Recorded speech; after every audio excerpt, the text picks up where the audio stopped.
o livro que estamos estudando, No Mundo Maior, de Chico Xavier, pela psicografia de André Luiz, inspirado por André Luiz, com todas as informações passadas por André Luiz, e estamos aqui estudando o capítulo 2, né?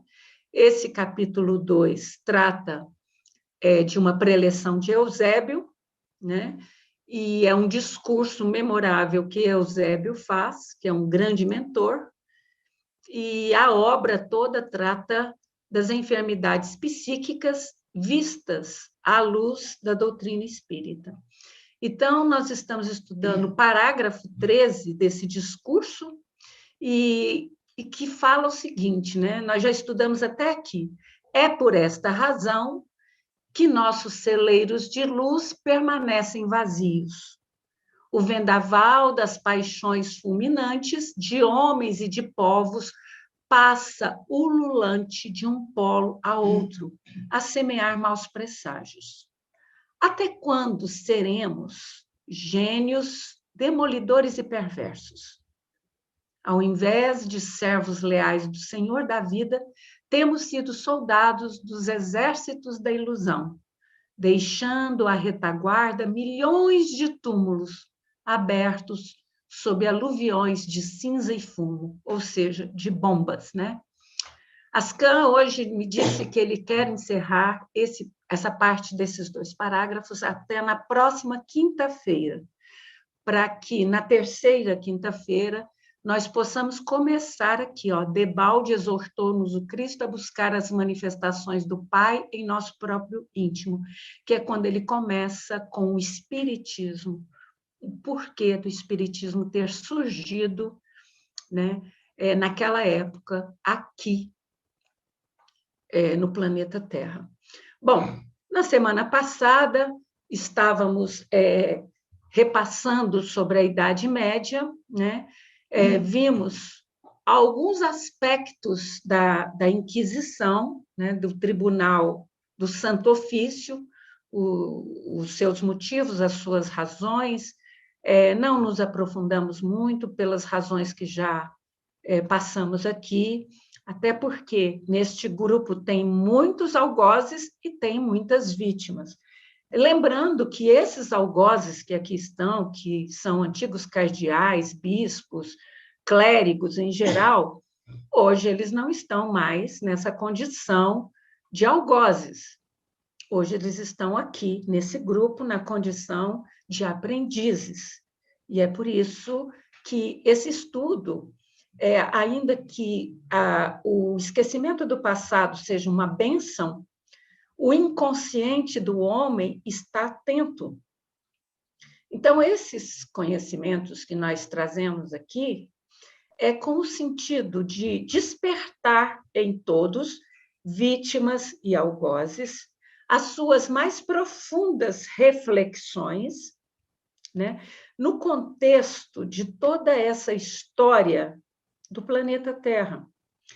E entender, nos referindo até a Jung, né, nos arquétipos propostos por ele, que o homem está sempre, por sua livre deliberação, por suas próprias escolhas, naquilo que Jung relacionou, né, estabeleceu uma analogia com o arcano do tarô, que se chama Roda da Fortuna.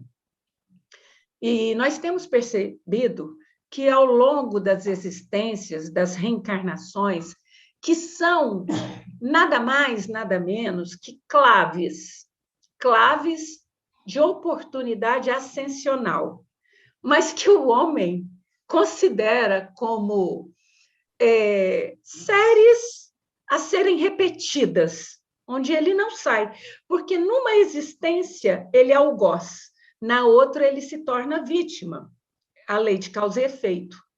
E ele deveria sair da existência onde ele está vítima como sendo quitador daquela sua outra existência de algoz, mas na sua próxima existência, em vez de ele entrar, não mais como prova, né, ou expiação, ele entrar como regenerado, não, ele volta à condição de algoz.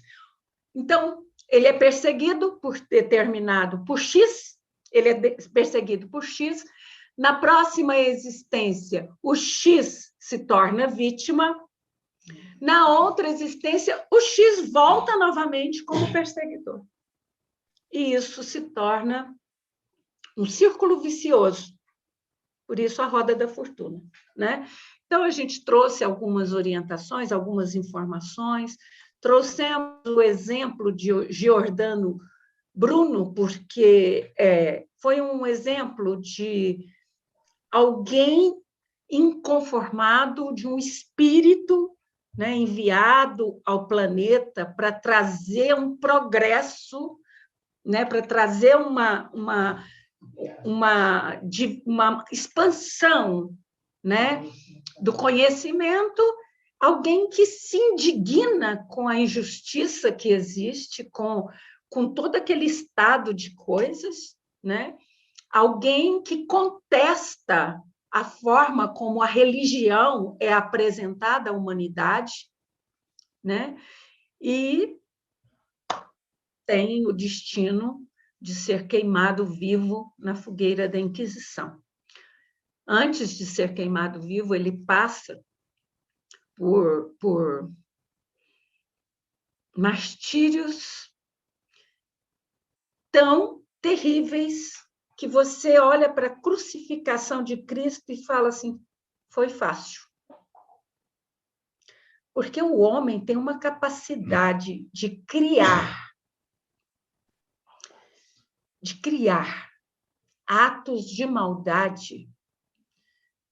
A herança capelina está muito entranhada. Eu olho para essa história, né, da Inquisição, por exemplo, e eu vejo eles ali macuminando torturas. Como que nós podemos usar essas torturas para fazer com que aquele ser se purifique? Sabe? Como? Sabe? Não dá para poder pensar nisso. A gente baixaria a frequência, né? Então, eu preferi que a gente trabalhasse isso de uma forma muito superficial.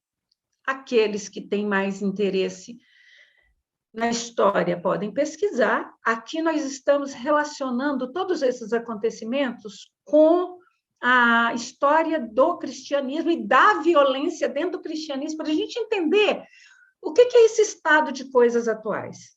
Essa profusão de religiões, e nenhuma religião consegue uma unidade, um ponto comum, porque o próprio espiritismo está dividido. O próprio espiritismo está dividido entre kardecistas e rustanguianos. E existe uma rixa animalesca. Não dá para entender. Todas as religiões... Olha o protestantismo. O que se tornou o protestantismo? O catolicismo se dividiu. Né? Então, hoje tem a igreja moderna, a nova Eucaristia, tem a igreja ortodoxa, tem, sabe? A cristã brasileira, a apostólica romana, todas as religiões não têm unidade. O hinduísmo se dividiu. Então, não há mais unidade, né? Agora, olha essa frase de Giordano Bruno. Olha essa frase, esse pensamento dele. Não é fora de nós que devemos procurar a divindade, pois que ela está ao nosso lado. Ou melhor, ela está em nosso foro interior. Mais intimamente em nós do que estamos em nós mesmos. Deus está mais presente em nós do que nós estamos, porque a gente não consegue ser inteiro. Então, Deus está lá, calmo, passivo, eterno, onipresente, onipotente, onisciente, só esperando o momento em que a gente vai despertar, o momento em que nós vamos acordar. Para não dizer que eu fui injusto, né, com a igreja, porque aqui meu objetivo não era citar a igreja católica ou igreja protestante em absoluto, é citar a história do cristianismo. Mas para dizer que eu não fui justo, né, eu trouxe aqui o pedido de perdão da igreja, né, no ano de 2000, pela natureza desastrosa dos seus atos, né? Agora, eu acho, não sei se estou errado, porque a minha forma de ver o planeta de vocês e a minha forma de ver a realidade não é a mesma de vocês. A meu ver, esse pedido de desculpas deveria vir acompanhado de doação de latifúndios que pudesse se transformar em áreas produtivas de habitação, ao modelo essênico, né? Com ordem, com disciplina, sabe? A meu ver, esse pedido de perdão deveria acolher os pobres, os miseráveis, os deserdados de sorte. Mas está tudo bem. Se já reconheceu o erro, está em tempo, né? Então, a gente chega ao fim da Idade das Trevas. Vamos imaginar que nós aqui estamos na Idade da Luz, né? Que a luz está aí para todos. Chega-se ao fim da Idade das Trevas. E quando é que isso acontece? Né? Começa a haver um movimento. Começa a haver um movimento porque Deus jamais desampara qualquer criatura sua. Jesus é o governador desse planeta. Esse planeta não está abandonado. Ele tem dono. Ele tem dono e um dono presente. Não é aquele dono que constrói uma casa, deixa ela lá alugada e some no mundo, não. Ele sabe o que está acontecendo aqui. Então, o que ele faz? Ele fala assim, vamos mudar esse estado de coisas. Eu vou mandar várias entidades que vão começar a modificar isso. Agora, essas modificações, elas não acontecem de hoje para amanhã. É o que está acontecendo presentemente, gente. Vocês estão achando que essas mudanças de transição planetária, porque agora virou moda, né? Virou moda, todo mundo está aí falando em transição planetária, e ninguém sabe nada de transição planetária. Essa transição planetária ela está acontecendo desde Kardec. Para falar a verdade, ela está acontecendo desde essa época aqui que eu vou abordar hoje. Então, Jesus fala assim, olha, eu vou mandar uma pleiade de seres para lá, para que esses homens comecem a modificar. Agora, esses espíritos também, eles tinham limitações, porque o Ascan, alguém me perguntou assim, por que você não aparece com a sua nave? E por que você não se mostra? Porque nós obedecemos às leis físicas do seu planeta. Porque nós sabemos que 7.999 bilhões de seres não estão prontos para essa realidade que vocês aqui estão aceitando. Vocês aceitam, ainda que contestem, mas vocês estão aqui. Os outros não estão prontos. Não é assim que as coisas acontecem. É devagar. Essa decisão das Américas de começar a liberar documento não é de agora. Isso já vem acontecendo. Isso já vinha acontecendo. e vai começar a ser cada vez mais evidente. Já admitiu existe vida em outro planeta, já admitiu existem seres extraterrestres, ótimo, então eu agora já existo, né? Então agora precisa reconhecer que, para eu não dar medo em ninguém, para eu não colocar todo mundo correndo, eu me valho de uma ação telepática, hipnótica, em um ser encarnado que funciona para mim momentaneamente como um canal de comunicação. Só isso. Então, Jesus pega e manda essa Pleiade, e essa Pleiade vai mexer o quê? Olha que foto bonita que o meu canal conseguiu. Neurônios. O iluminismo não é externo, é interno. Estão entendendo? É interno. Os neurônios começam a se esticar, a estabelecer conexões neurais mais elevadas. Então, começa a haver um questionamento. Esse questionamento começa aqui, no renascimento.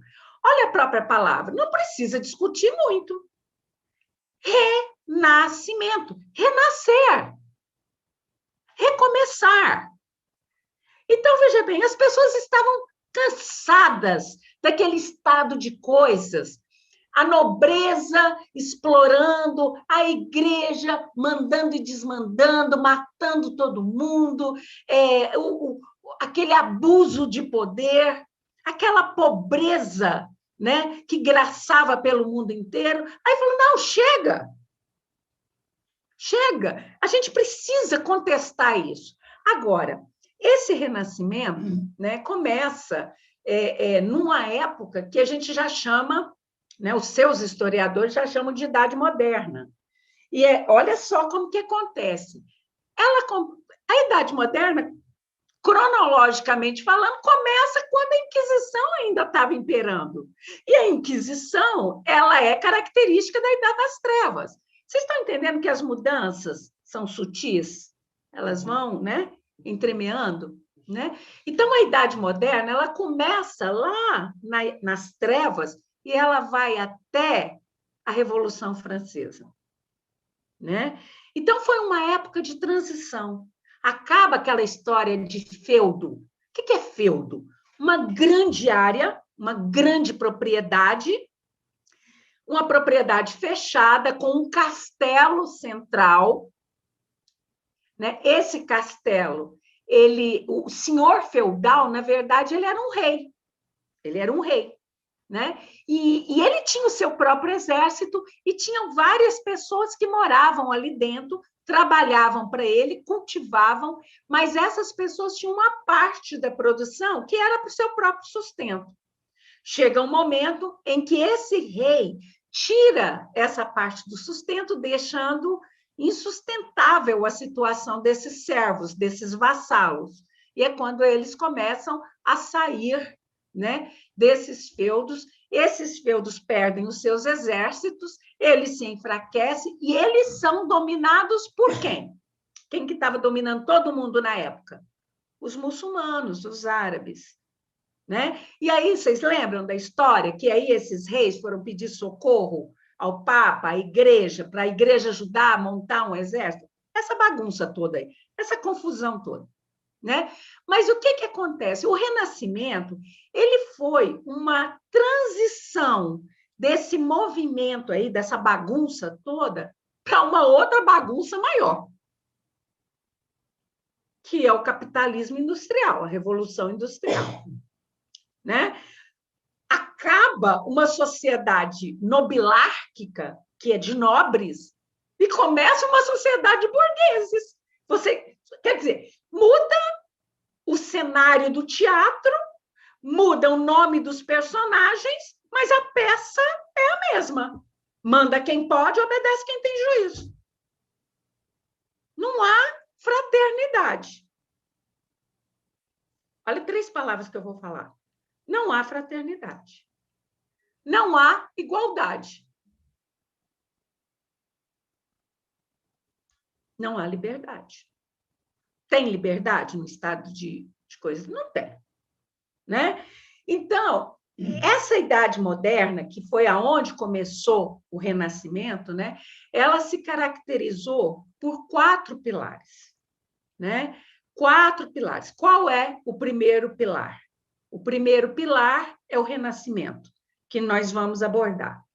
O segundo pilar são as reformas protestantes, que eu não vou aprofundar, não. Depois, o Estado absolutista também não.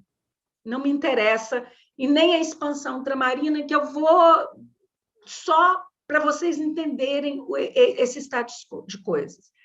Como eu já disse anteriormente, nosso objetivo aqui não é contar a história de vocês, a história da civilização, mas a história da humanidade pelo nosso ponto de vista, né? E aqui eu nem estou falando que A ou B é a reencarnação de fulano ou de ciclano, né? Só estou contando os fatos. Então, veja bem, como que aqueles primeiros espíritos enviados por Jesus podiam começar a agir, sendo que a igreja, o clero, ele estava no topo da pirâmide. Abaixo do clero eram os nobres, o rei, com seus feudos, as suas terras e tudo mais. E na base da pirâmide, o resto. Como é que a igreja ia deixar que se mudasse isso? Como é que o seu governo vai permitir que se mude esse estado de coisas que anda acontecendo por aí? Não se muda do dia para a noite.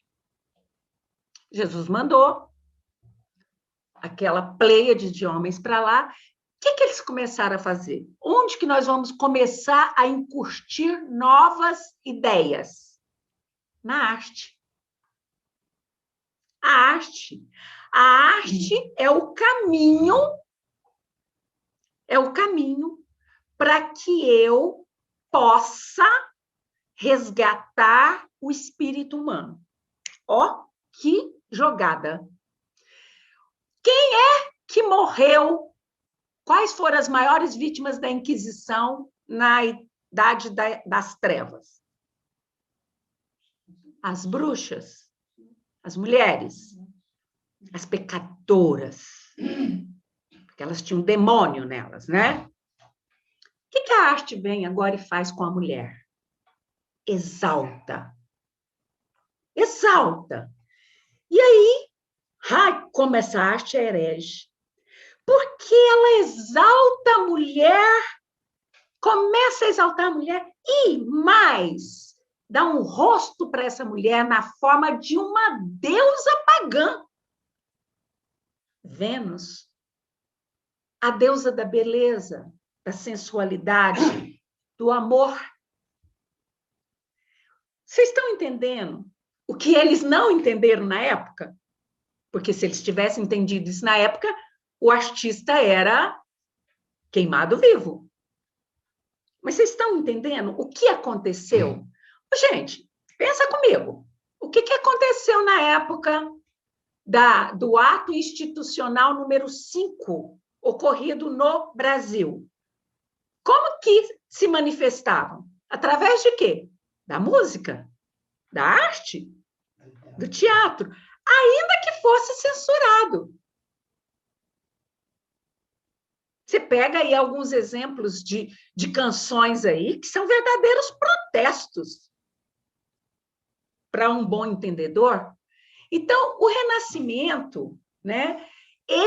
Esse ato ele abre a porta para a modernidade. Lembrem-se que vocês não estão na idade moderna, vocês estão na idade contemporânea, atual, né? E ele abre essa porta para a modernidade. Ele traz uma visão renovada do homem e mostra para o homem o seu lugar nesse universo. Aqui ele está falando do universo Terra.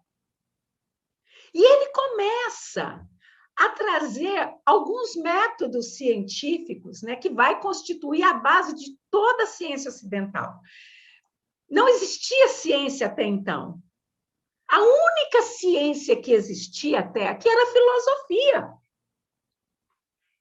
Né?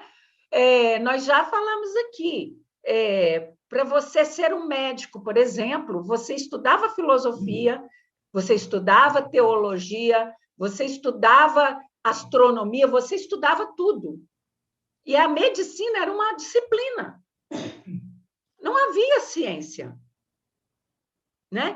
Então, o renascentismo, ele propôs resgatar, né, o mundo daquele estado de coisas em que eles estavam. Né? E para poder fazer isso, o que esses homens fizeram? Esses artistas renascentistas, os pensadores renascentistas, o que eles fizeram? Eles começaram a estudar filologia, arqueologia. O que é filologia? Eles entraram de cara nos documentos antigos, que é o que eu faço aqui com vocês, ir lá no passado, destrinchar o passado, para entender o momento presente. Eles falaram assim, por que está acontecendo isso conosco? O que causou isso lá atrás? Então, eles começaram. É claro que as mudanças, né, que os renascentistas trouxeram, elas foram, embora elas tenham sido pequenas diante do iluminismo, mas elas foram essenciais, extremamente importantes, né? E foi por causa do renascentismo, que surgiram as reformas protestantes, né? Por quê? Porque muitos dentro daquela igreja não concordavam, homens cultos, teólogos, eles não concordavam com a forma como o clero conduzia a religião.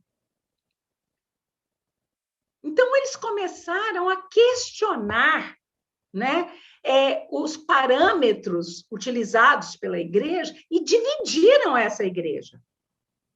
Eles causaram uma ruptura. Essa ruptura, na época, ela foi muito pouco percebida, porque você tem que entender que, naquela época, a comunicação ela era muito lenta, ela era muito parcial, né? E era muito difícil de se estabelecer comunicação de um ponto a outro. Então, ela não foi muito percebida de uma forma só mesmo naqueles grandes centros. Né? Então, veja bem, mas ela foi essencial. Por quê? Essa ruptura enfraqueceu a igreja. Enfraqueceu a igreja. Você não divide, você tem que multiplicar. É um erro. Hoje, o maior erro da igreja protestante hoje foi ter criado esse leque de pequenas células evangélicas. Elas são muitas, mas elas brigam entre si. Cada uma quer ter a soberania, quer ser dona da verdade. Né? Então, agora a igreja está fragmentada. Tudo que está fragmentado enfraquece. Cuidado com o espiritismo fragmentado. Né? Enfraquece. Então, veja bem, o terceiro ponto, o Estado absolutista. Né?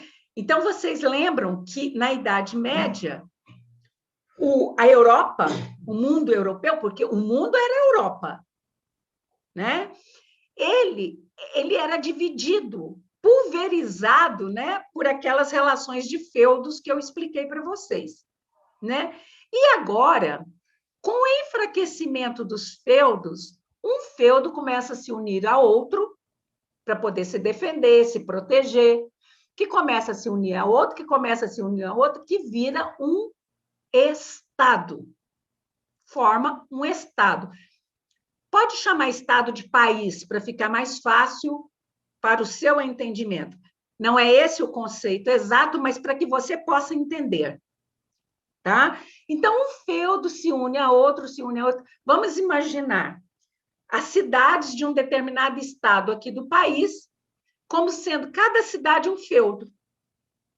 Tá certo? Cada cidade é um feudo. Elas se unem e formam um estado, que seria o estado mesmo, seria um país. Tá? Então, eles unificam ali, ó, vamos unificar os impostos, as leis, os exércitos, e nós, os nobres, a gente continua administrando tudo. Né? Então, foi a partir daí que surge o mercantilismo, a Inglaterra começa a se tornar expoente, né? nessa questão mercantilista, né? de comercial, aí entra a expansão ultramarina, né? E aí, nessa expansão ultramarina, que eu também não vou me aprofundar, a Península Ibérica se torna um expoente, né? E vem a conquista do Novo Mundo, a conquista da América, e também de partes da África pelos europeus. Né? Então, a Europa se impõe como o mundo, e aquilo que ela conquista serve de quintal, né? De terreiro para as suas sujeiras e para ela explorar e escravizar. Né? Então, ela precisava dessa expansão para fortalecer o capitalismo ali surgente, né? Iniciante naquela...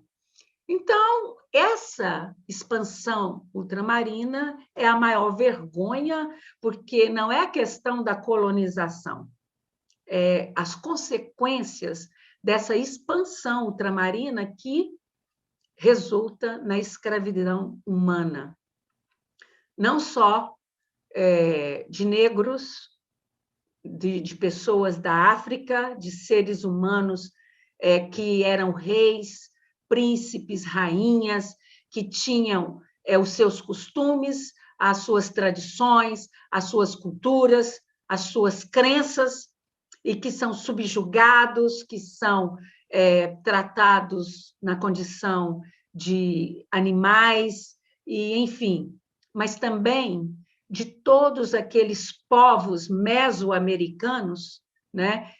Principalmente incas, astecas, maias e todos os povos da América Central e da América do Sul, os tupis, os guaranis, os tamoios e tantos povos que eram ricos em cultura, em conhecimento e que foram dizimados, escravizados, humilhados, violentados em todos os seus sentidos. A igreja subjugando esses povos, impondo a sua fé errônea, impondo a sua fé distorcida, porque não era o que Jesus queria, não era o que Jesus pediu, não era o que Jesus ensinou.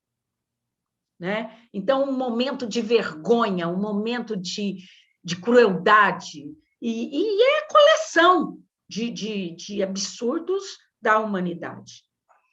Então, esse renascimento, com essas 4 características, com esses 4 pilares, né? O renascimento, a Idade Moderna, aliás, com esses 4 pilares, o renascimento, a reforma protestante, o novo Estado absolutista, né?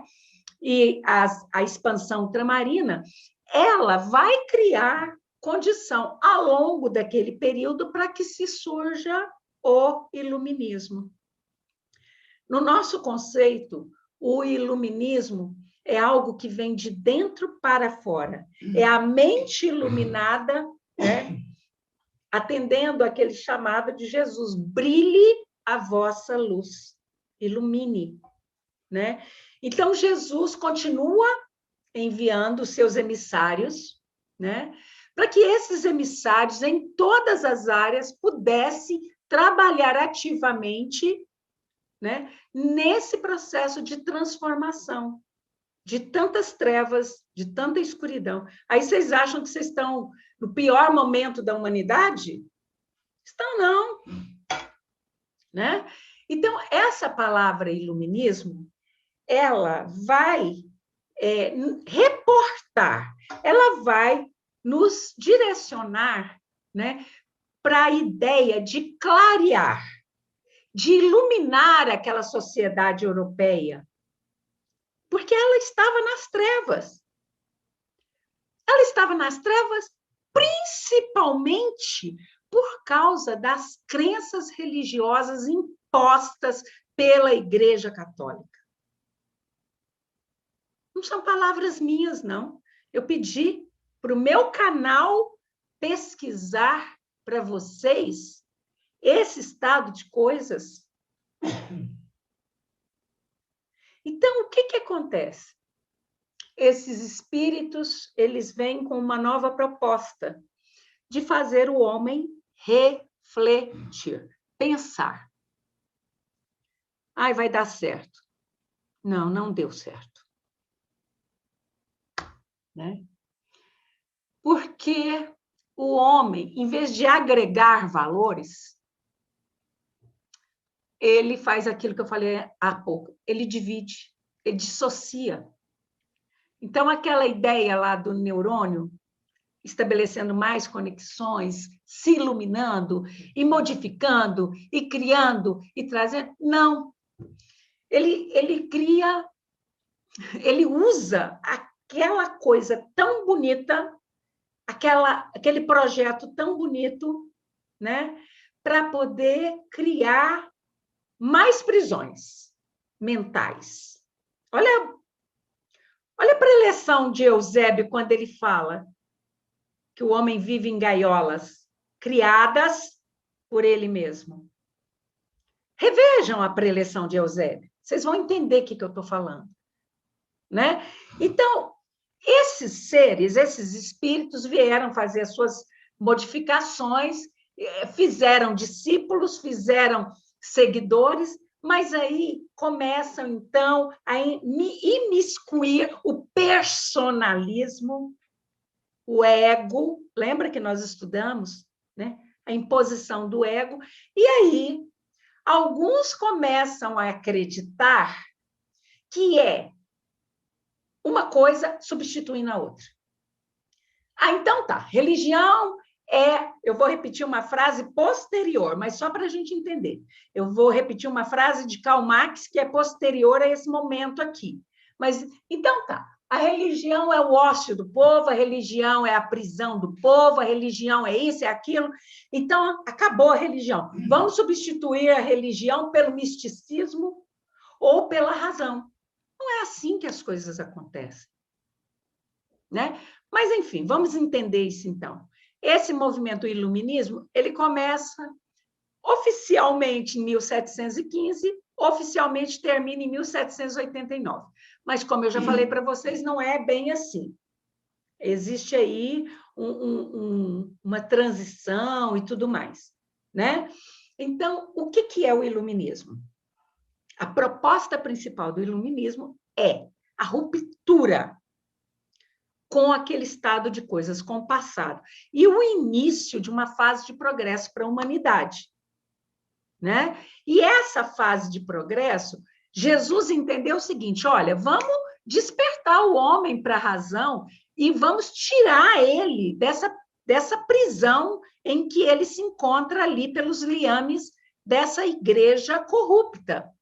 Né? Então, o que acontece? Vamos apresentar a eles a ciência, as artes, vamos focar, né, nessa questão para que eles possam dissuadir dessas questões lá tão arraigadas na igreja, de pecado, de queimar no mármore do inferno, de que tudo que você fazia de errado tinha uma consequência mística, né? Então, vamos mudar isso.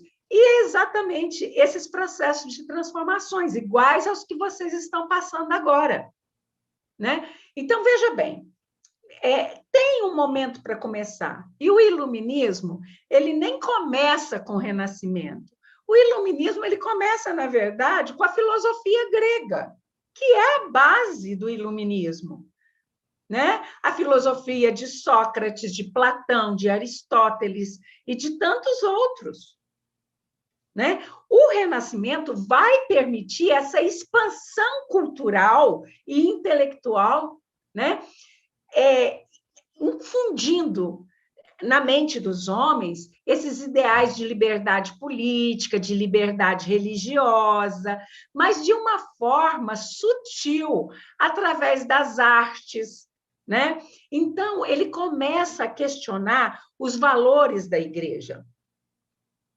Ele começa a questionar o antropocentrismo. O que é o antropocentrismo? O homem como centro do universo, né? Então, ele coloca o homem, ele passa a ser, não a igreja, mas o homem passa a ser o objeto de interesse daquele movimento, né?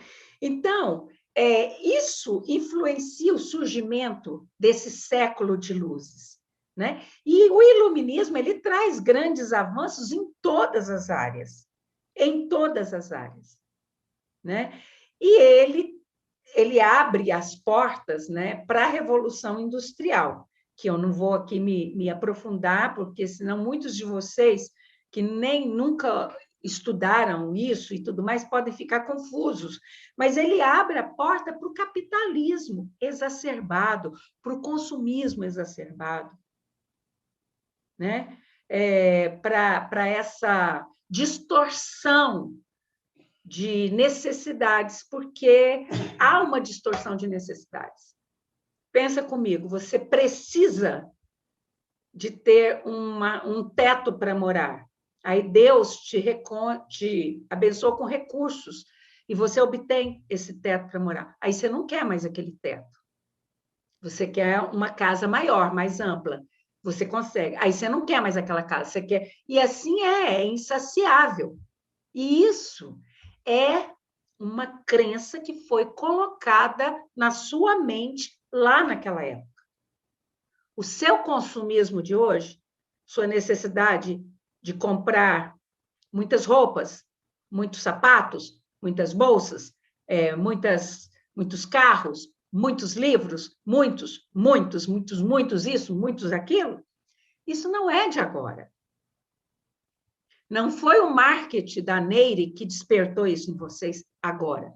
O que a Neire faz é administrar isso de forma inteligente para que você saiba consumir adequadamente. Estou certo ou errado, Neire?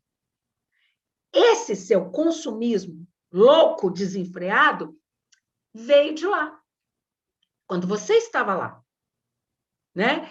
Então, o que aconteceu? O iluminismo começa a questionar os valores da igreja. O iluminismo começa a questionar a burguesia, né? Esses nobres, né? Ele começa a mexer na política, ele começa a mexer nos mercados, né? Ele começa a trazer uma série de avanços que não existia, né? E aí, principalmente, ele tem duas características principais: fé e razão. Ele começa a declinar a fé e começa a elevar a razão. Não é do dia para a noite. Porque esse movimento de emancipação da alma humana, do ser humano, daquela prisão em que a igreja o colocou, né, através das luzes da razão, é um processo que está até hoje. Aqui eu falando com vocês, chamando a razão de vocês de uma forma em que vocês consigam conciliar razão e fé. Mas naquela época começa a ter um distanciamento. Por quê? Em vez de haver uma equiparação, que é o que Emmanuel prega, né, no livro, na abertura do livro Missionários da Luz, a religião universal do amor, né, que é a fé e a razão, as duas asas andando em harmonia, porque só as asas estando em harmonia que o homem pode se elevar nas alturas, né? Não. Então, houve uma ruptura. Eles acharam, erroneamente, que a razão devia comandar toda a ação do indivíduo. Toda a ação do indivíduo, né? Aqui, ó, só para vocês entenderem essa linha do tempo que nós estamos trabalhando, porque nós estamos trabalhando desde a época de Abraão, né? A antiguidade, depois a Idade Média, né? Depois o Renascimento, e aqui agora o Iluminismo, até a gente chegar na idade contemporânea, tá? E aí, o que acontece? Então, a razão, é a razão, chega de religião, né?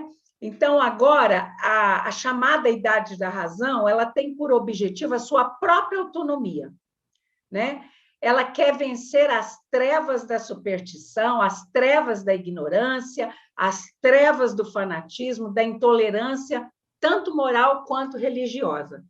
E aí, ela substitui Deus por uma deusa, a deusa razão. Estou falando a verdade. Eles criam a deusa razão, que é a deusa que carrega a bandeira, né, da tríade, igualdade, fraternidade e liberdade. Né? O que acontece? Não havia ciência. Então, no iluminismo, surgem as ciências. Quando surgem as ciências, a razão rompe com a igreja, rompe com a religião, e aí grita o seguinte: vamos procurar Deus. Aonde que eles iam procurar Deus? Dentro do homem. Vamos procurar Deus dentro do homem, vamos procurar Deus na sua cabeça, ou no seu coração, que é lá que a igreja fala que eles moram, que ele mora. O que os homens do iluminismo fizeram? Os homens da ciência fizeram? Abriram a cabeça do homem. Quantos prisioneiros, né? Em nome da ciência, né? Quantos prisioneiros sacrificados, pessoas com doenças mentais. Essa ilustração não é adequada, mas ela disse que não encontrou. Porque aqui, na verdade, é um enfermo de doença mental, e eles acreditavam que fazendo um furo na cabeça, uma trepanação, a pessoa se curava, porque ela morria e curava definitivamente, né? Morria de infecção, então ela sarava. O que eu queria mostrar aqui, que ela não encontrou a imagem que eu queria mostrar para vocês, eram as imagens onde se abria o crânio e o cérebro era exposto, porque eles estavam procurando Deus, a alma do homem dentro do cérebro. E aí eles abriram o cérebro, a cabeça, procuraram lá dentro do cérebro, descobriram o cérebro, né? Foi maravilhoso, estudaram o cérebro, mas não acharam Deus lá dentro. E nem acharam a alma. O que a ciência falou? Deus não existe. A alma não existe. Houve ali a ruptura total entre fé e razão. Né? Houve a ruptura total entre fé e razão. Então, o lema do iluminismo era esse aqui: sapere aude. Sapere aude significa o seguinte: tenha coragem de usar o teu intelecto, tenha coragem de raciocinar. Lembra, no início da pandemia, quando eu falava isso para vocês, pensem, raciocinem, tenham coragem de refletir? Essa era a ideia, a palavra-chave, né? Que era a razão. Mas aí, como tem todos esses erros, né, do meio do caminho, tem todas essas confusões, trocou uma coisa por outra. Não tinha que ter ruptura. Tinha que ter equilíbrio entre as duas coisas. Razão e fé. Esse é o ideal. Né? Então, a Idade Média, que era dominada pela religião, ela tinha sua base na revelação. O que era a revelação? Aquilo que Moisés escreveu lá. Deus revelou a Moisés. Ele não foi a primeira revelação?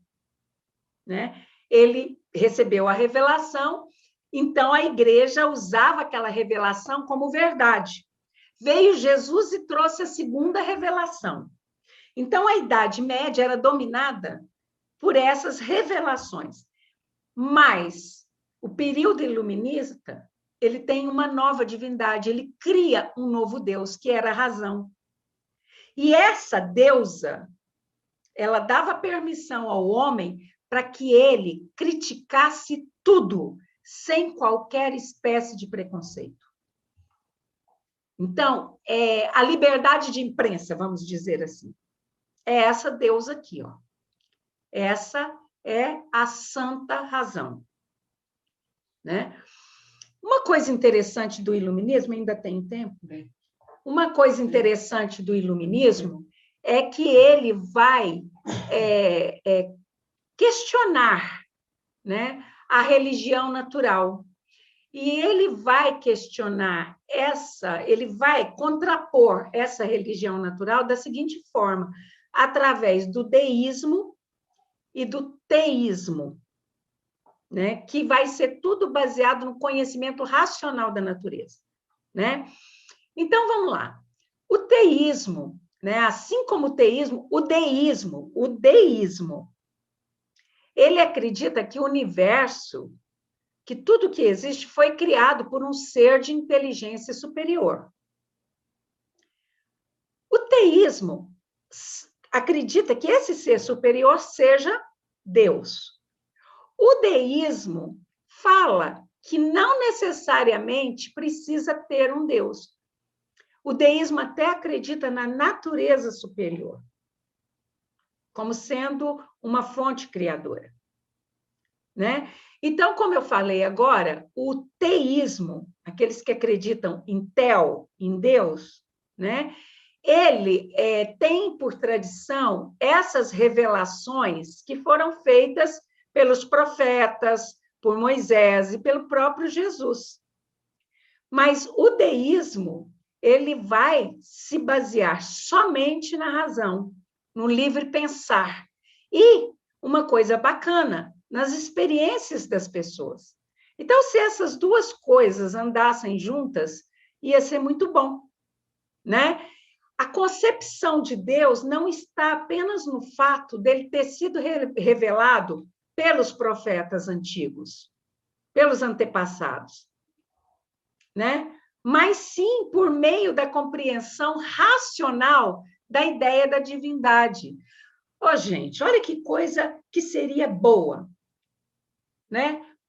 Olha o que Jesus falou: conhecereis a verdade e ela vos libertará.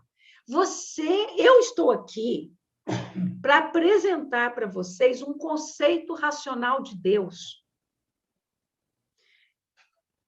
Moisés apresentou um conceito místico de Deus, um Deus guerreiro, um Deus vingativo, um Deus violento.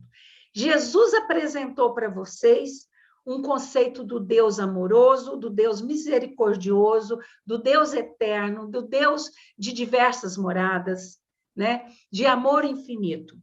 E nós estamos aqui para apresentar para vocês um conceito racional da ideia de divindade. Vocês entenderem o poder de Deus e o amor de Deus de uma forma racional. E vocês estarão libertos quando vocês conhecerem essa verdade, quando vocês tiverem esse entendimento. Agora, é um erro muito grande dos homens da sua história considerarem os deístas como ateus, né? Porque eles acreditam na existência de uma divindade, mas eles não veem necessidade de institucionalizar religiões ou outros tipos de cultos formais. Desse ponto de vista, eu sou um deísta. Concordam? Porque eu não vejo necessidade alguma, nem eu, nem meus companheiros, de institucionalizar religiões. E muito menos cultos formais. Né? Então, desse ponto de vista, eu sou um deísta. Agora, tem erros, muitos erros. Né? Então, olha aqui um erro. Para os deístas, a divindade criadora tratou de dar à natureza a responsabilidade de controlar o rumo da vida de todas as coisas. Ou seja, ele acredita num ser superior, numa divindade que criou tudo, que pode ser até a natureza superior. Mas ele acredita, o deísta acredita, que essa divindade criou e deixou por conta da natureza. deixou de exercer influência sobre a sua criação. Então, isso está errado, porque Deus, ele é a criação, ele é a sua criação. Deus está na sua criação, Deus é a sua criação. Então, isso está errado, né? Alguns pontos de vista do iluminismo, né?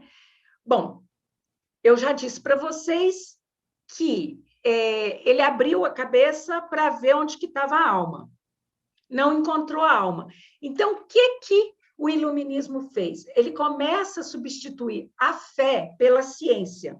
E ele começa a se interessar muito pela psicologia, essa nova ciência, né, que estuda a alma, que estuda a mente humana. Ele substitui essa busca religiosa ou metafísica, né, da fé por fenômenos psicológicos. O que isso traz, né?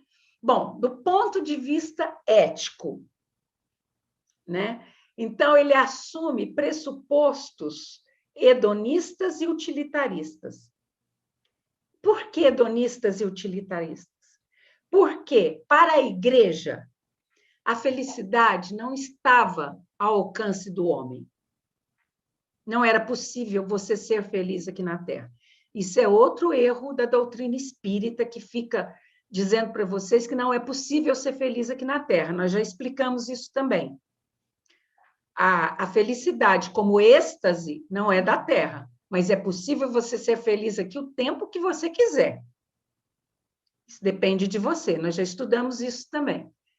Mas ela acredita, né, o iluminismo acredita, que a felicidade, ela é possível sim. Aí ela traz, olha só, aí ela traz uma questão aqui. Olha, através do progresso material, você pode alcançar a felicidade. Ela fala do progresso material e moral, né? Mas ela foca muito no progresso material. Então, aqui tem um fenômeno que, embora eu não quero aprofundar nessa questão de história, mas só para vocês entenderem. Existia a classe dos artesãos, e eu já falei aqui para vocês que um artesão sapateiro, nascia artesão sapateiro, numa família de artesão sapateiro, ia morrer artesão sapateiro, né? Não havia mobilidade social. Lembram que eu falei isso? Né? Mas aqui, com essa mudança, né, da sociedade, esse artesão ele começa a ampliar a sua função. Então, ele se associa com outro artesão, e com outro artesão, e com outro artesão, e começam a surgir as fábricas. E esse artesão começa a enriquecer, e forma os primeiros burgueses, né? Então, se ele está produzindo, ele aqui incentiva o quê? Ele incentiva o consumo. Não é isso? Porque ele precisa vender cada vez mais. Então, o carro-chefe aqui é a Revolução Industrial e o descobrimento de novas técnicas, de novas máquinas, para transformar os bens naturais em bens úteis. Então, por exemplo, era muito difícil amaciar o couro para poder fazer o calçado. Vamos criar uma prensa, que essa prensa faz esse trabalho que nós faríamos manualmente? Começa a criar linha de produção, têxtil e tudo mais, né? Então, há um incentivo exacerbado ao consumismo. Mas, do ponto de vista ético, é uma coisa muito interessante. E aqui tem um expoente, que é Kant, né? Immanuel Kant, que é um grande espírito que Jesus enviou. É um grande emissário de Jesus, né? Fez o que pôde fazer, né? Disse erroneamente que ele é alemão, mas ele é prussiano, porque a Prússia era província alemã, né? Mas ele é um grande emissário de Jesus. E Kant, ele fala dessa ética iluminista da seguinte forma: quando a igreja era a dona do pedaço, ela colocava na cabeça do povo o seguinte: você não pode roubar porque roubar é pecado. Então, se você roubar, Deus vai te castigar e você vai para o inferno. Aqui Kant diz o seguinte: você não pode roubar, porque roubar é errado. Porque você está pegando algo que não te pertence. Você deve trabalhar para adquirir seus próprios recursos. E se você roubar, você vai ser privado da sua liberdade. Você não vai para o fogo do inferno. Você vai para uma prisão. E lá você vai ser julgado pela intensidade do seu erro. E você vai cumprir uma pena por isso.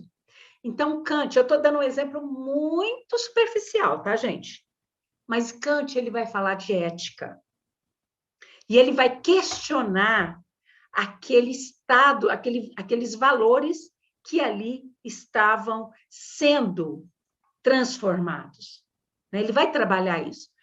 Então, Jesus envia seus emissários, principalmente na Europa e principalmente na França e na Alemanha. Eu trouxe apenas alguns exemplos aqui. Na França, Voltaire, Montesquieu e Rousseau, né? Todos três emissários de Jesus, todos três com uma missão belíssima. Eles se miscuíram na vida profana e eles não conseguem cumprir adequadamente o projeto ao qual eles vieram destinados. Eles não conseguem cumprir na totalidade, tem falhas, não vou entrar aqui nesse mérito também, mas só para vocês saberem. E na Alemanha, Kant, que é, na minha opinião, não é a opinião dos seus historiadores, mas, na minha opinião, ele é o expoente máximo do iluminismo no mundo, né? E é dele, né?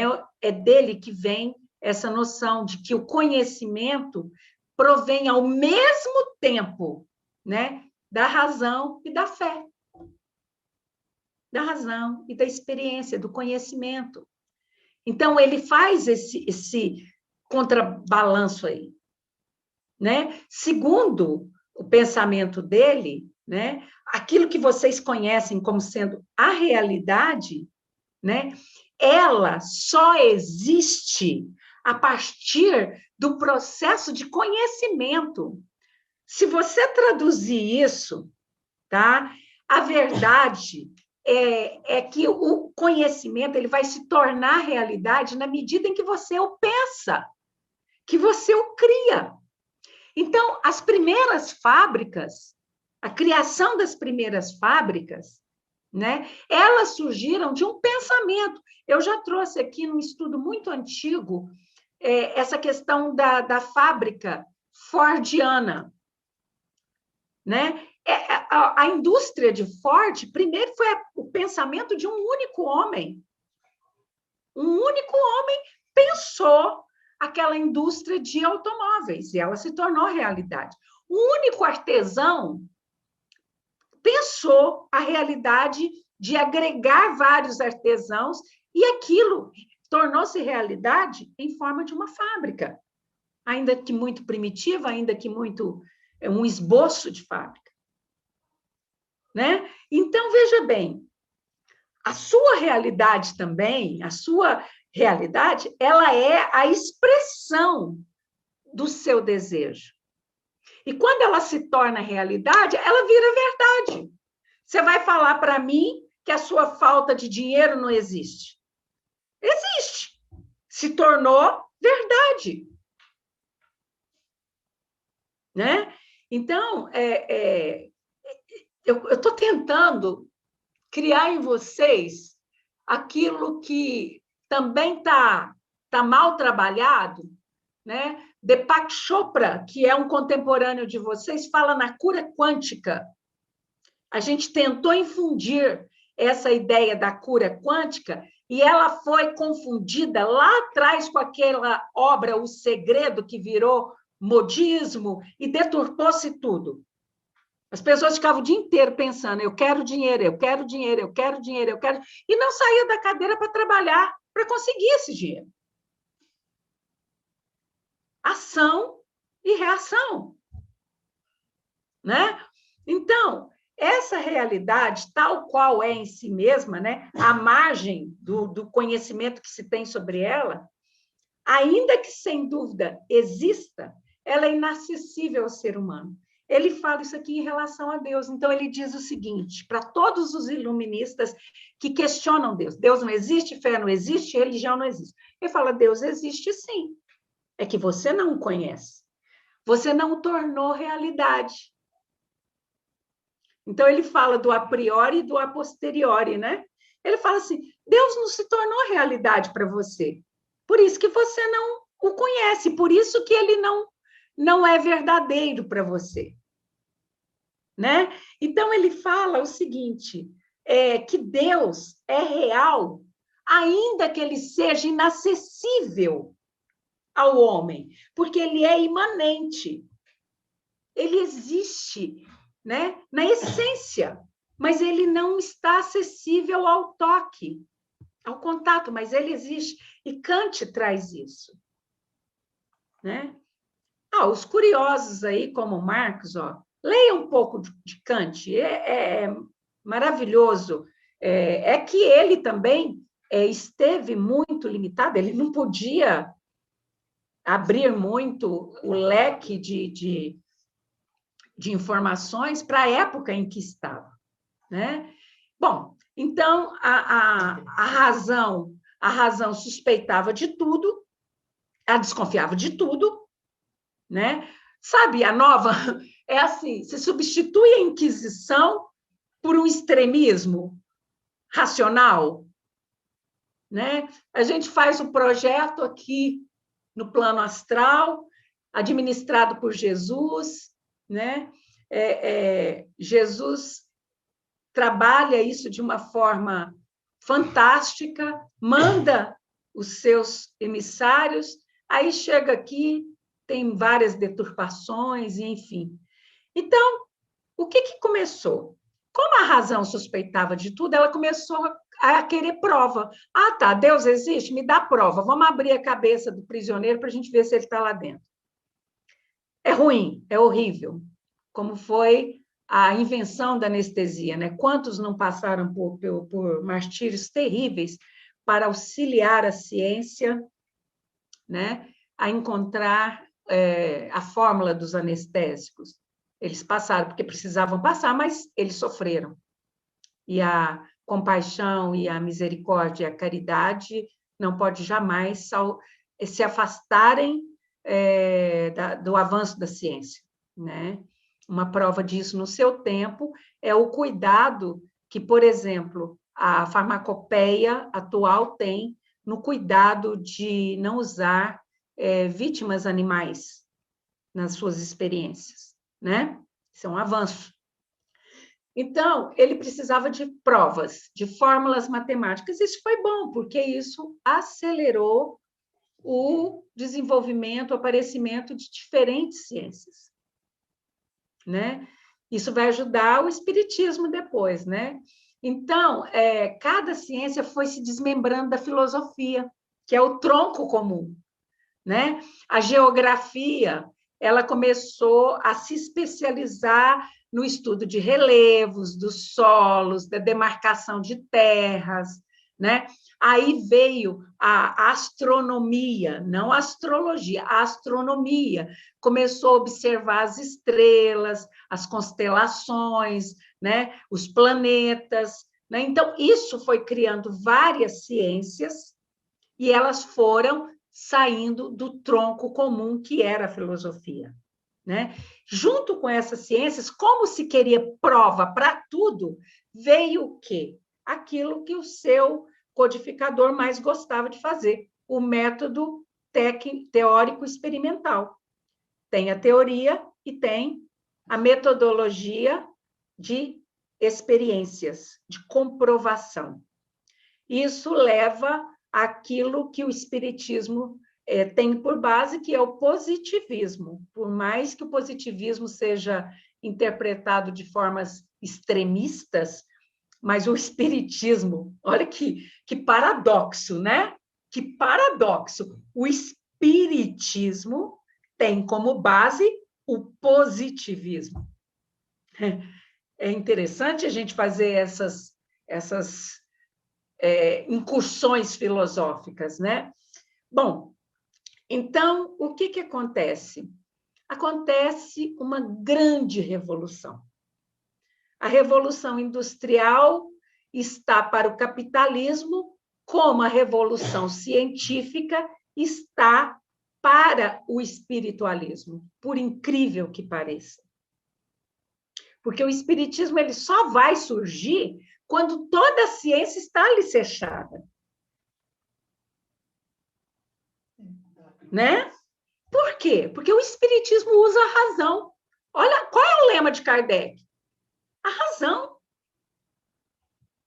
O positivismo. A fé raciocinada. Né?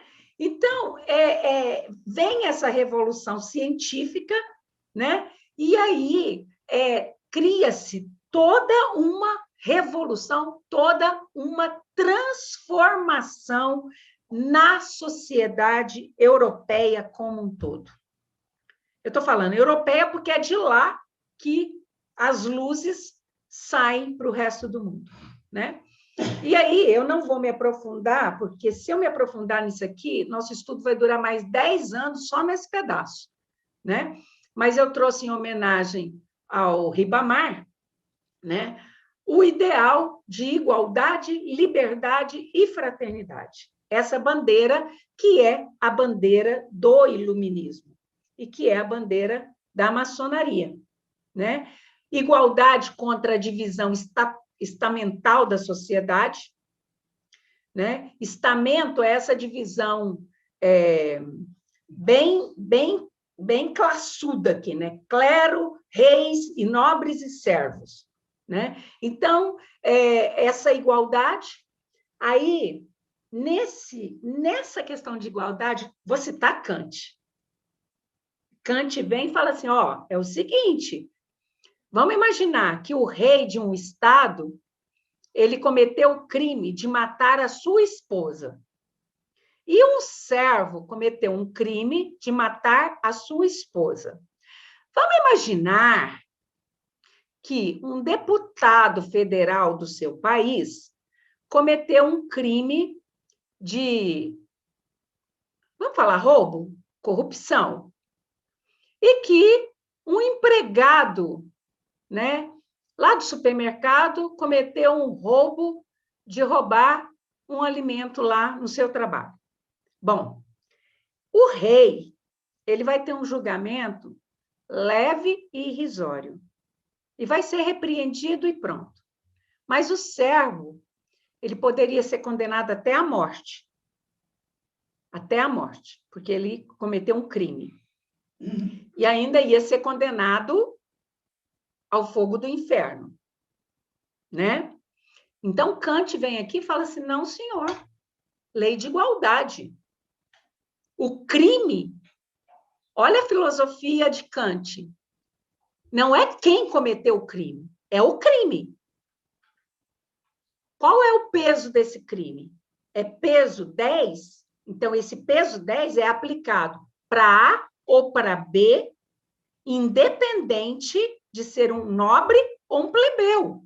Aí vem a venda da justiça, dela não ver, dela não enxergar quem ela está julgando, mas ela julga o ato em si, né? Depois, liberdade contra as imposições absolutistas, né? O rei era absoluto, né? As suas decisões eram absolutas. E aqui você vai entender isso quando a gente falar lá da Revolução Francesa, que nós vamos falar. Então, eu vou deixar para falar dessa liberdade aqui, lá na Revolução Francesa. Né? Então, abaixa-se, quebra-se esse absolutismo real, né, da nobreza, para que se torne uma classe social com menos diferenças. E, claro, fraternidade, né, para catalisar esse engajamento necessário para construir uma sociedade mais livre, mais igualitária. Né? Então, vem isso, e eu vou fechar à noite com a frase dessa mulher fantástica, que, embora tenha sido chamada de Dama de Ferro, que, embora tenha tido seus enganos, também é uma emissária do alto, que veio trazer alguma sensibilidade àquele país frio, né? Frio no sentido espiritual da palavra, né? Mas olha o que Thatcher fala. Se fala muito em liberdade, igualdade e fraternidade, mas eles esqueceram de falar em obrigações e deveres, eu acho. E então é claro que a fraternidade desapareceu por muito tempo, né? Porque as pessoas esquecem, falam muito em direitos. Tenho direito à liberdade, eu tenho direito à igualdade, quem tem que me dar liberdade é o poder, é quem está lá em cima, quem tem que me tornar igual é o poder, é quem está lá em cima, e eu não tenho que fazer nada. Isso é um erro da humanidade. Olha aí a questão de obrigações e deveres. Todos têm essas obrigações. Uma das histórias que eu mais gosto, e vocês sabem que eu gosto de histórias, eu gosto de imagens, de ilustrações, é a história da menina do vestido azul, que o Anderson já colocou aqui para mim, eu pedi para ele intuitivamente, ele me atendeu, obrigado, Anderson, e ele já colocou aqui 2 vezes essa história. Anderson, coloca mais uma vez, a terceira vez, a história da menina do vestido azul, né? Você influencia o outro, mas você faz. Você levanta e faz. Porque você quer uma casa melhor, a sua casa é muito pobre, mas você quer uma casa, um ambiente melhor, faça um jardim na sua casa, plante uma erva, plante uma flor, plante uma árvore. Você quer um ambiente na sua casa mais fraterno, mais aconchegante, né? Crie um animal de estimação. Ele vai trazer luz para sua casa, ele vai trazer vida. Você pode fazer você pode criar uma outra realidade. Você pode ser feliz. Como nós dissemos no encontro anterior, a dor é necessária, o sofrimento é opcional. Não é isso? Né? Então, é possível ser feliz? É possível ser feliz com o que você tem em mãos. Com o que você tem ao seu dispor. Né? Então, nós vamos parar por aqui, tá certo? Na próxima semana eu vou encerrar essa temática, porque nós vamos entrar no próximo parágrafo de Eusébio, e aí nós vamos entrar um pouco no histórico do espiritismo do nosso ponto de vista.